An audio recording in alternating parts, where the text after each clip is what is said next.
Hello student, इस video में class 10th chemistry का chapter carbon and its compound का नेक्स्ट टॉपिक डिस्कस करेंगे। तो टॉपिक है यहाँ पर chemical properties of carbon compound. Last videos में कार्बन के कई सारे कंपाउंड्स के बारे में पढ़ चुके हैं। उनमें से हाइड्रोकार्बन पढ़े, साइक्लिक हाइड्रोकार्बन पढ़े और फंक्शनल ग्रुप से कई सारे कार्बन के कंपाउंड पढ़े। तो यहाँ पर अब उन्हीं कार्बन कंपाउंड की कुछ इम्पॉर्टेंट केमिकल प्रॉपर्टीज हैं, तो उनके बारे में डिस्कस करेंगे। तो फर्स्ट केमिकल प्रॉपर्टी होती है कंबशन।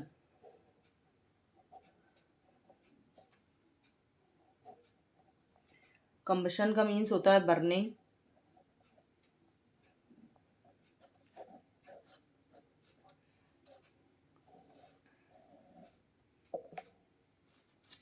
इस केमिकल रिएक्शन में कार्बन कंपाउंड एयर की प्रेजेंस में सिंपली बर्न करते हैं और फॉर्म करते हैं carbon dioxide, water, heat and light. और ये कंबशन रिएक्शन जो होती है वो दोनों टाइप के हाइड्रोकार्बन देते हैं, सैचुरेटेड हाइड्रोकार्बन और अनसैचुरेटेड हाइड्रोकार्बन। तो इसमें सिंपली कह सकते हैं कि कार्बन के कंपाउंड बर्न करते हैं और carbon dioxide, water, heat, light ये प्रोड्यूस करते हैं। और कुछ बर्निंग के साथ इनमें सैचुरेटेड और अनसैचुरेटेड के कुछ छोटे से डिफरेंस हैं, वो आगे डिस्कस करेंगे। तो समझते हैं combustion. The process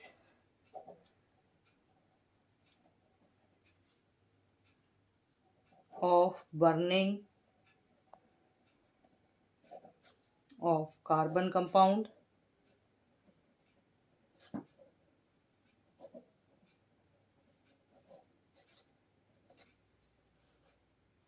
in air to give carbon dioxide,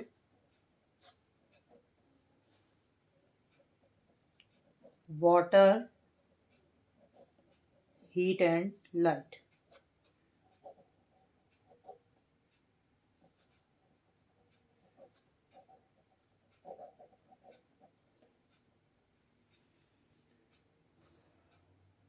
तो इसका एक एग्जाम्पल समझ लेते हैं।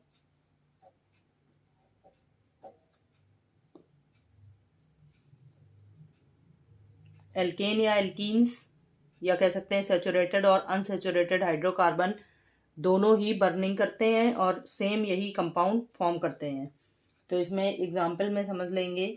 मीथेन को बर्न करने के लिए when methane is burn in air, जब एयर में मीथेन बर्न होगी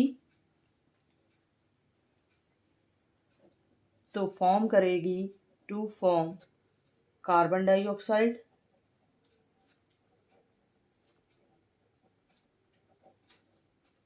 comma water, heat and light. और बहुत ही लॉट ऑफ हीट प्रोड्यूस होती है इस बर्निंग प्रोसेस में। तो इसकी केमिकल इक्वेशन समझते हैं। मीथेन का फॉर्मूला होता है CH4।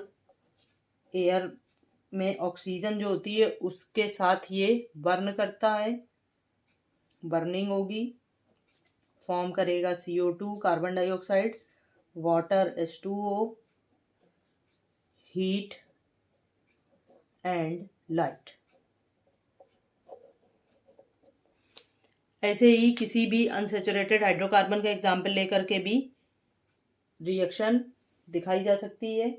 अब इनमें सैचुरेटेड और अनसैचुरेटेड हाइड्रोकार्बन के लिए एक डिफरेंस होता है कंबशन जब होती है इनकी। तो 2 पॉइंट हैं, नोट डाल के समझ लेंगे इसको। तो जो सैचुरेटेड हाइड्रोकार्बन होते हैं जिन्हें एल्केन कहा जाता है, ये जब एयर के साथ बर्न करते हैं तो इनकी जो फ्लेम होती है वो ब्लू और नॉन सूटी फ्लेम होती है। जैसे कि हम लोगों के घर में LPG यूज़ होती है और LPG में सबसे ज़्यादा अमाउंट में ब्यूटेन गैस होती है और मिक्सचर तो सारे सेचुरेटेड हाइड्रोकार्बन का ही होता है, या कह सकते हैं एल्केन का ही होता है। उनमें से सबसे ज़्यादा अमाउंट ब्यूटेन का होता है। तो जब ये एलपीजी हमारे घर में जलती है तो उसकी फ्लेम ब्लू होती है और नॉन सूटी होती है। नॉन सूटी का मतलब जब जलता है सेचुरेटेड हाइड्रोकार्बन तो कोई भी उसमें आवाज़ नहीं आती है। तो इसकी एक ये प्रॉपर्टी हो गई। द सेचुरेटेड हाइड्रोकार्बन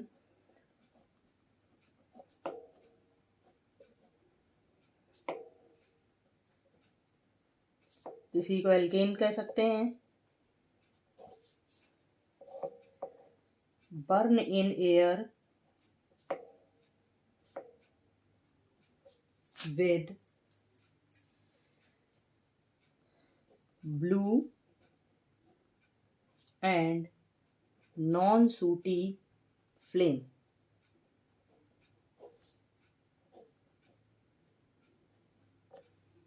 तो ये एक इसका इम्पॉर्टेंट पॉइंट हो गया। और इसी में अनसैचुरेटेड हाइड्रोकार्बन के लिए समझ लेते हैं। तो जो अनसैचुरेटेड हाइड्रोकार्बन होते हैं उनमें एल्कीन और एल्काइन दोनों आ जाते हैं। उन्हें जब एयर में बर्न किया जाता है तो उनकी फ्लेम येलो और शूटी होती है। द अनसैचुरेटेड हाइड्रोकार्बन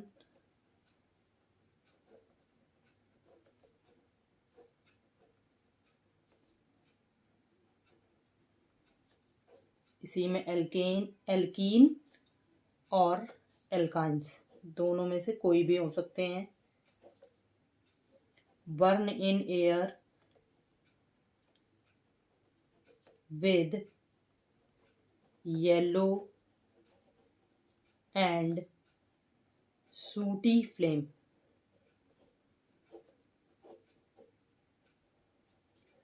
इनकी फ्लेम येलो और सूटी कुछ आवाज के साथ अनसैचुरेटेड हाइड्रोकार्बन बर्न होते हैं।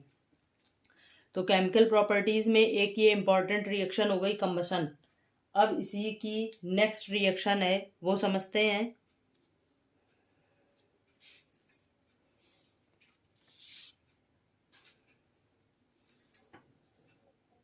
नेक्स्ट है सब्स्टिट्यूशन।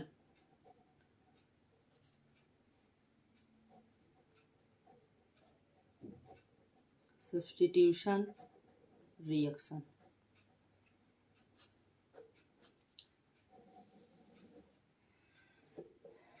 सब्स्टिट्यूशन रिएक्शन सिर्फ सैचुरेटेड हाइड्रोकार्बन ही देते हैं।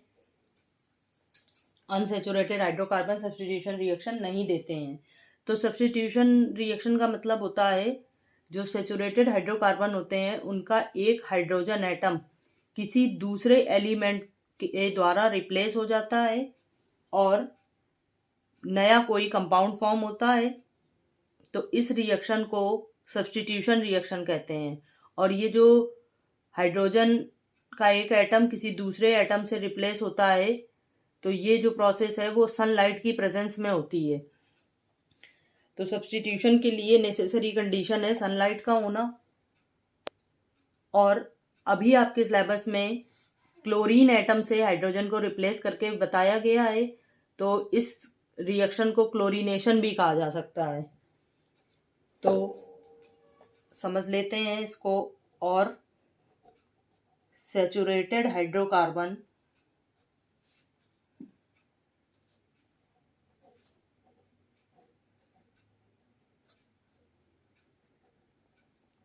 undergo this reaction। सिर्फ सैचुरेटेड हाइड्रोकार्बन भी इस रिएक्शन को गिव करेंगे with chlorine in the presence of necessary condition है सनलाइट का होना जरूरी है। अब इस रिएक्शन में क्या होता है वो भी समझ लेंगे। The reaction in which one or more hydrogen atom, एक एक हाइड्रोजन एटम स्टेप वाइज इसमें दूसरे एटम से रिप्लेस होता जाता है. वन और more hydrogen atom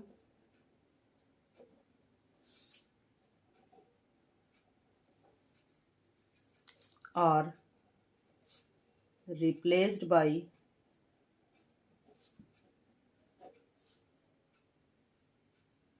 some other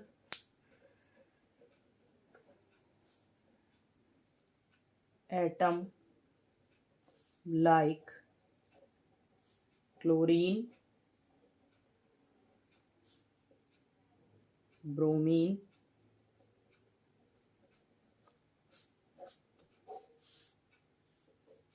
is called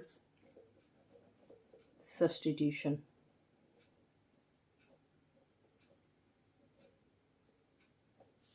Substitution reaction.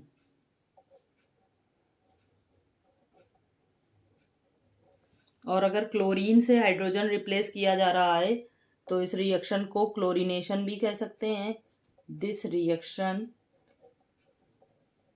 Is also called chlorine. अगर क्लोरीन की जगह दूसरा कोई एटम होगा तो उसका नाम भी चेंज हो जाएगा.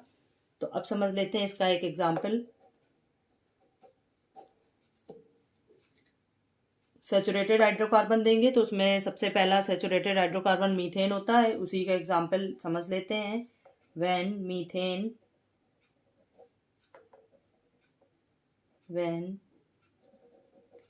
Methane reacts with chlorine in the presence of sunlight,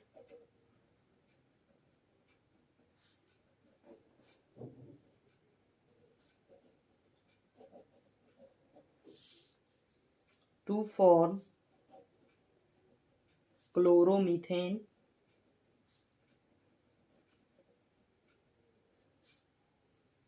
and hydrogen chloride.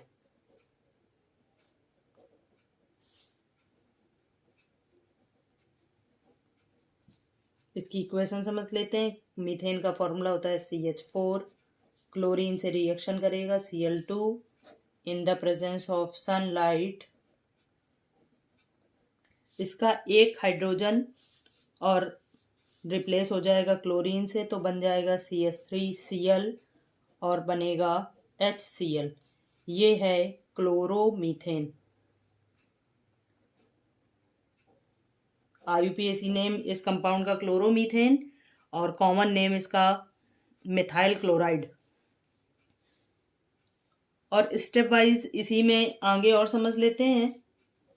ये जो क्लोरोमीथेन बनता है CH3Cl, इसकी रिएक्शन अगर अगेन Cl2 से करा दी जाएगी सनलाइट की प्रेजेंस में तो इसका फिर से एक हाइड्रोजन रिप्लेस हो जाएगा क्लोरीन से तो बनेगा CH2Cl2 plus HCl. Next step में ये जो कंपाउंड बना है CH2Cl2 इसको लेकर के फिर क्लोरीन से रिएक्शन करा दी जाएगी. सनलाइट की प्रेजेंस इसमें सभी में रहेगी इन सभी रिएक्शंस में तो बन जाएगा कंपाउंड CHCl3 प्लस HCl. और ये कंपाउंड होता है क्लोरोफॉर्म जिसका यूज बेहोशी की दवा बनाने के लिए किया जाता है. अब लास्ट स्टेप इसमें लास्ट पॉसिबिलिटी क्योंकि एक हाइड्रोजन एटम बचा हुआ है तो CHCl3 plus Cl2 change to sunlight की प्रेजेंस में ही सारी इक्वेशन रिएक्शन पॉसिबल है तो एक हाइड्रोजन और रिप्लेस हो जाएगा क्लोरीन से तो कंपाउंड बनेगा CCl4 plus HCl.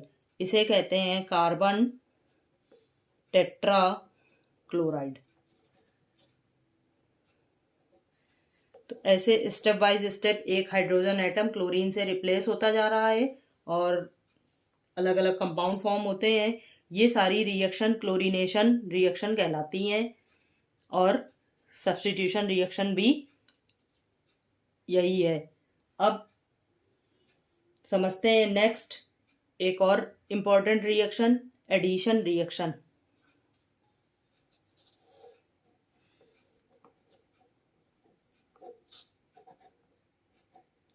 Addition reaction.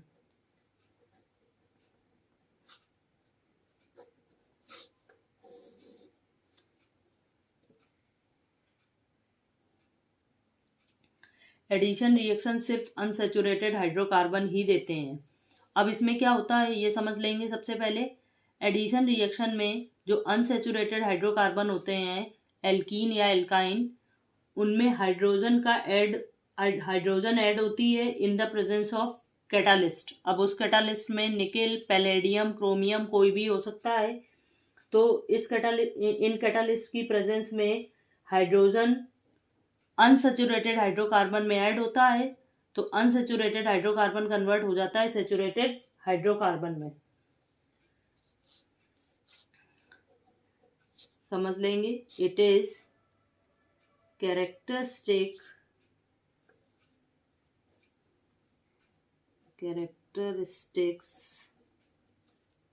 Property of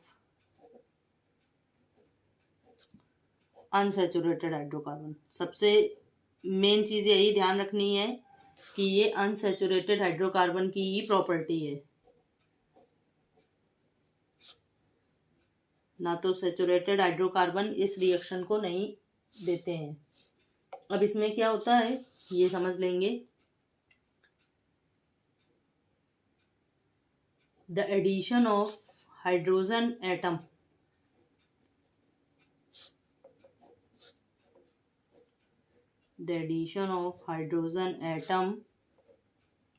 to unsaturated hydrocarbon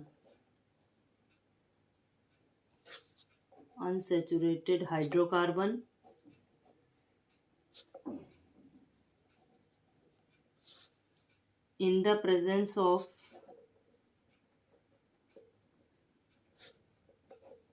catalyst such as nickel और पैलेडियम और क्रोमियम, इनमें से कोई भी कैटालिस्ट की प्रेजेंस हो सकती है to obtain a saturated hydrocarbon.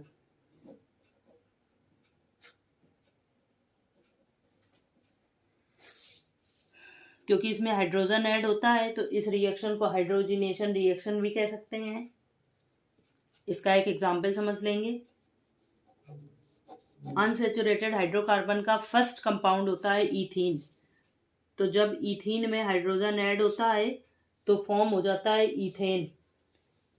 When ethene reacts with hydrogen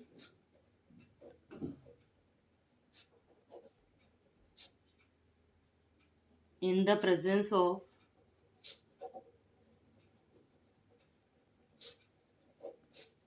nickel catalyst to form ethane।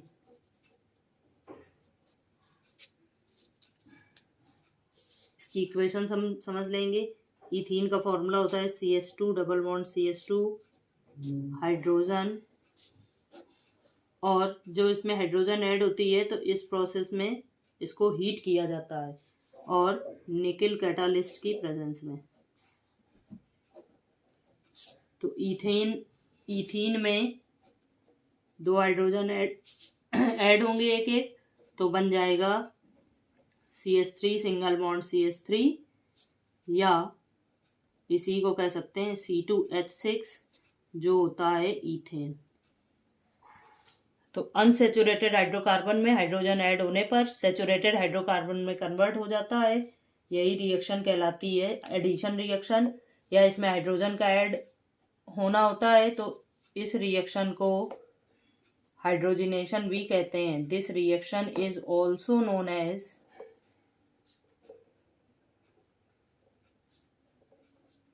Hydrogenation.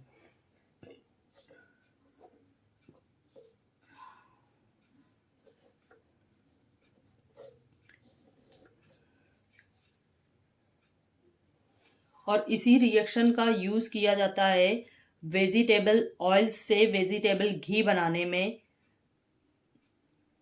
तो इसमें इसी का यूज़ है।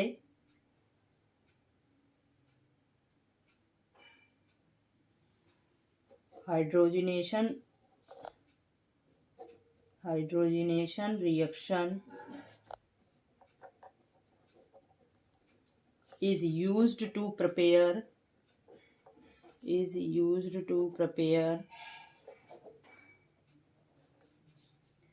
vegetable ghee या डालडा from vegetable oil।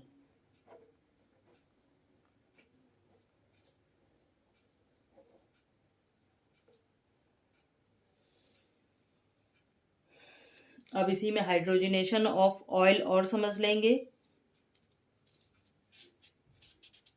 कि किस तरीके से वेजिटेबल घी जो है वेजिटेबल ऑयल से बनाया जाता है। Hydrogenation of oil.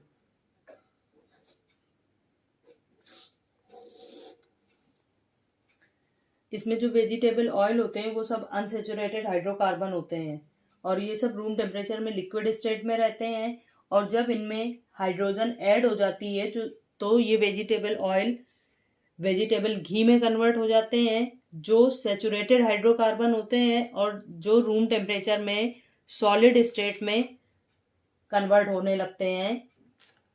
तो यही प्रोसेस हाइड्रोजनेशन ऑफ ऑयल कहलाती है।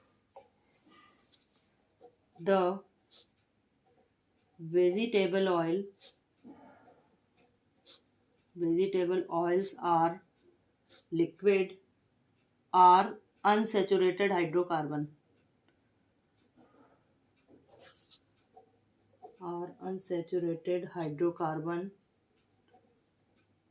they are in liquid state at room temperature, जो लिक्विड स्टेट में होते हैं।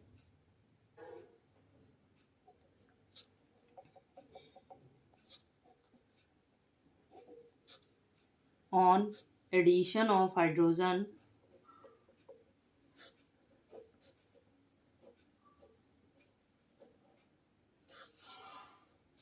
they converts into वेजिटेबल घी या इन्हें डालडा का कहते हैं, which are saturated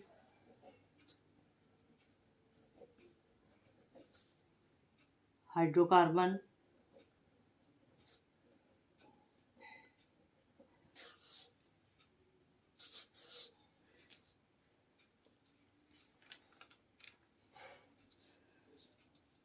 and solid और semi solid at room temperature.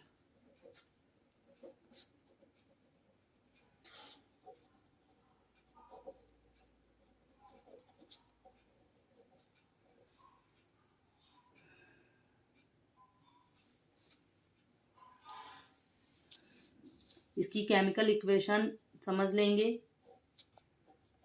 यहाँ पर R एल्किल ग्रुप है, CH3 भी हो सकता है या C2H5 भी हो सकता है, कुछ भी हो सकते हैं। इनमें हाइड्रोजन ऐड होता है निकेल कैटालिस्ट की प्रेजेंस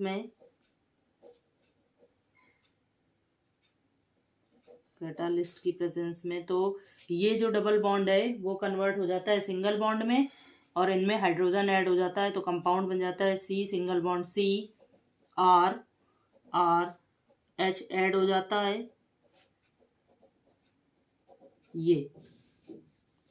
ये होता है अनसैचुरेटेड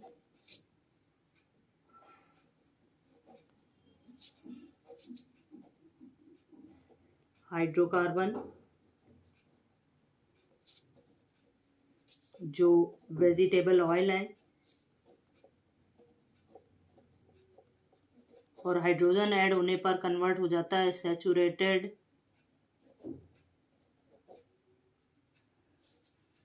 हाइड्रोकार्बन में, जो वेजिटेबल घी या डालडा होता है। तो ये हो गई हाइड्रोजनेशन ऑफ ऑयल की रिएक्शन और उसकी केमिकल इक्वेशन। ये एडिशन रिएक्शन का एक मोस्ट इम्पॉर्टेंट एप्लीकेशन है। अब इनमें से क्या होता है, जो वेजिटेबल ऑयल होते हैं वो अनसैचुरेटेड हाइड्रोकार्बन होने की वजह से हेल्थ के लिए हार्मफुल नहीं होते हैं, और जबकि जो अनसैचुरेटेड हाइड्रोकार्बन होते हैं या वेजिटेबल घी या डालडा होता है वो हेल्थ के लिए बहुत ही नुकसानदायक होता है, क्योंकि ये कंटेन करता है फैटी एसिड लार्ज अमाउंट में, जो हमारी हेल्थ के लिए बहुत ज़्यादा नुकसानदायक होता है। तो ये थी कार्बन के कंपाउंड की कुछ मोस्ट इम्पॉर्टेंट रिएक्शन जो बोर्ड एग्जाम के लिए बहुत ज़्यादा इम्पॉर्टेंट है। अब जो नेक्स्ट इसका टॉपिक है वो आपको अगले वीडियो में मिलेगा। Okay, thank you.